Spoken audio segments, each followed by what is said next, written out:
I love weekends. How do teenagers spend their free time? Where do they go? Let's see what they say. I'm not really into mainstream fashion.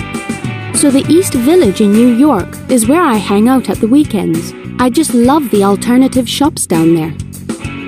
It's such a cool area that you can always find something interesting and different to buy.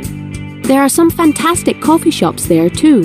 Some of the shops are expensive, so we just spend time window shopping. In Tompkins Square Park, there's a basketball court, and we play there sometimes. I love hanging out with my friends during the weekends.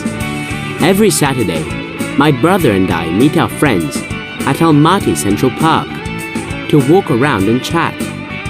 We're all crazy about water rides, so if the weather is good and the sun is out, we go on the water slides. Then we either go for a coffee or we go to the Dostik Plaza Mall to do some shopping. Both weekends seem a lot of fun. Which weekend would you like to experience? What do you do at the weekend?